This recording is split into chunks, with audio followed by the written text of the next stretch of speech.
রুমের মধ্যে শিক্ষার্থীরা পরীক্ষা দিতেছে এবং ওই পরীক্ষার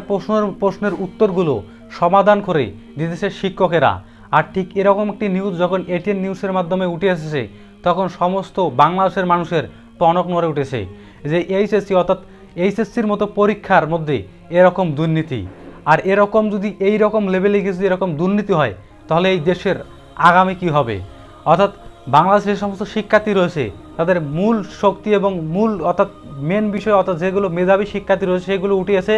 এসএসসি এবং এইচএসসির মাধ্যমে। কিন্তু এসএসসি এবং এইচএসসি লেভেলে যদি এরকম দুর্নীতি হয়ে থাকে তাহলে যদি আজবাদকাল এই শিক্ষার্থীরাই এরকম পাশ করে যখন কর্মস্থলে যাবে তখন তারা এই দেশকে কি সার্ভিস দেবে, এই দেশের উন্নয়ন লক্ষ্যে কি কাজ করবে সেটা তো বোঝা যাচ্ছে। তাই অসংখ্য ধন্যবাদ জানাই এটিএন নিউজকে যে এরকম দুর্নীতিমূলক প্রতিবেদন তুলে ধরার জন্য। আর এই কারণে হয়তোবা বলা যায় যে বাংলাদেশের মধ্যে বর্তমান সময়ে সবথেকে নিরাপদ ব্যবসা হচ্ছে চিকিৎসা ব্যবসা আর হচ্ছে শিক্ষা ব্যবসা, যেখানে শিক্ষার নাম করে শিক্ষার্থীর কাছ থেকে সমস্ত প্রকার টাকা পয়সা লুটে নেওয়া হচ্ছে। আর অপরদিকে চিকিৎসার নাম করে টেস্টের নাম করে অর্থাৎ রোগীর কাছ থেকে সর্বোচ্চ কিনে নেওয়া হচ্ছে। এরপরেও তারা আমাদের দেশের মধ্যে তারাই সম্মানিত এবং তারাই সম্মানের আসনে বসে থাকে। আপনি ভালোভাবে খেয়াল করে দেখবেন যে বাংলাদেশের মধ্যে যে সমস্ত স্কুল রয়েছে ওই স্কুলগুলোর মধ্যে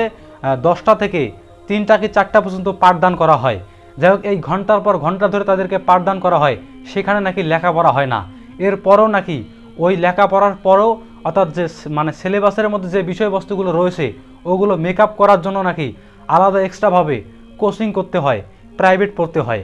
আর অ্যাকচুয়ালি যে সরকার যে অর্থাৎ গভর্নমেন্ট যে বাতি ধরার নিয়ম দিয়েছে যে স্কুলের মধ্যেই এই লেখাপড়া অর্থাৎ শিক্ষার্থী যারা রয়েছে তাদের সিলেবাস কভার করে দিতে হবে, কিন্তু দেখা যাচ্ছে যে সম্মানিত শিক্ষক বিন্দুরা তারা স্কুলের মধ্যে কি পড়াইতেছে না পড়াইতেছে সেটা মেন বিষয় নয়, বরং তারা বিভিন্ন কোচিং অর্থাৎ কয়েকজন শিক্ষক একত্রিত হয়ে বিভিন্ন কোচিং সেন্টার খুলে এরকমভাবে তারা পাঠদান করতেছে, ক্লাসের পড়া বাহিরে অর্থাৎ প্রাইভেট আকারে পড়াইতেছে এবং এভাবে তারা ব্যবসা করতেছে। এবং যে সমস্ত শিক্ষার্থী এভাবে অর্থাৎ তাদের ওই ব্যবসার পুঁজি হয়ে অর্থাৎ এরকম পরিস্থিতির শিকার হয়ে যারা প্রাইভেট পড়তেছে বা হাজার হাজার টাকা ব্যয় করে যারা লেখাপড়া করতেছে এবং আজবাদকাল যখন তারা ওই অর্থাৎ এভাবে তারা যখন শিক্ষিত হবে এবং বিভিন্ন পর্যায়ে অর্থাৎ বিভিন্ন অফিসার পর্যায়ে তখন যারা চলে যাবে তখন তো তারা দেশের উন্নয়নের লক্ষ্যে কাজ করবে না, দেশের মানবাধিকার দেশের মানুষের লক্ষ্যে কাজ করবে না, বরঞ্চ তারা দেখবেন যে নিজের পকেট ভরার জন্যই কাজ করবে। এর কারণ হচ্ছে তারা যখন শিক্ষা জীবনে ছিল তখন তো তারা ফ্রি লেখাপড়া করেনি, তখন তাদেরকে এই শিক্ষা অর্জন করার জন্য তাদেরকে মোটা অঙ্কের টাকা গুনতে হয়েছে। অথচ আমাদের দেশ থেকে এবং আমাদের দেশের সম্মানিত ব্যক্তিরা তারা বলেছে যে এভাবে সুষ্ঠুভাবে শিক্ষা দিতে হবে, কিন্তু কিছু সংখ্যক মানুষ এভাবেই প্রতারিত করতেছে এবং এভাবেই শিক্ষার্থীর কাছ থেকে টাকা হাতিয়ে নিতেছে প্রাইভেটের নাম করে, কোচিংয়ের নাম করে। যেহেতু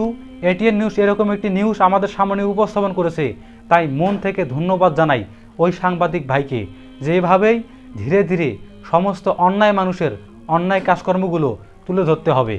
আর এতে শুধুমাত্র দেশবাসী নয় বরঞ্চ সংশ্লিষ্ট যে সমস্ত কর্মকর্তা রয়েছিল তারাও খুশি যে এরকম একটি দুর্নীতি ধরিয়ে দিয়েছে। আর আপনিও চেষ্টা করবেন যে এরকম দুর্নীতি থেকে নিজেকে রক্ষা করার জন্য, বরঞ্চ নিজেকে স্বচ্ছ রাখার জন্য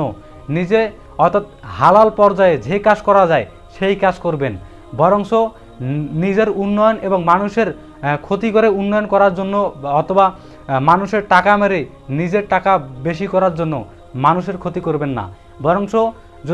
যদি রিক্সাও চালাতে হয় তারপরও আপনি সততার সহিত কর্ম করে যান, আপনি আপনার কর্মের মধ্যে নিযুক্ত থাকেন, তাহলে দেখবেন যে সততার পুরস্কার আপনি একদিন পাবেন। আর আপনি যদি